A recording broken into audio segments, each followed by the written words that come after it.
everyone says, go to Bali. Pero kami, Jakarta muna. And instead of chasing tourist spots, ibang level yung mga na-experience namin. Culture, history, at city vibes na hindi mo madalas makita. Pumunta rin kami sa Bandung for nature and adventure.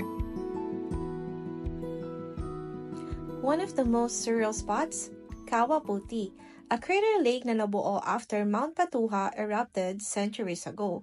Ang tubig, milky turquoise. Parang Baguio yung lamig papunta rito.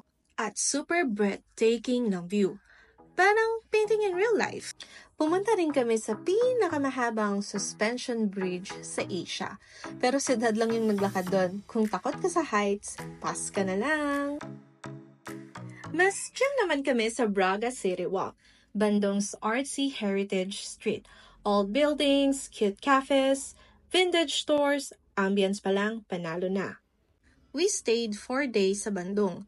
Bumalik kami ng Jakarta sakay ng pinakamabilis nilang train, ang Wush. Pumunta naman kami sa Monas, ang national monument ng Indonesia.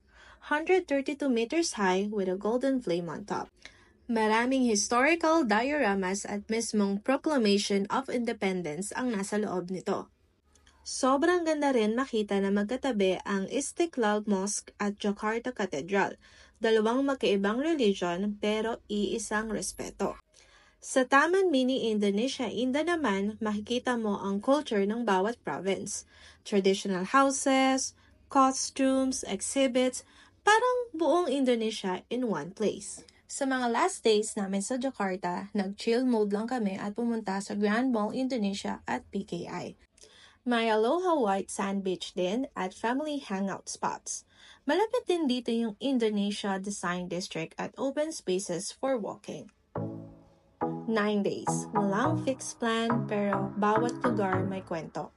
Nature, culture, at city life. Lahat sakto sa trip ng buong pamilya.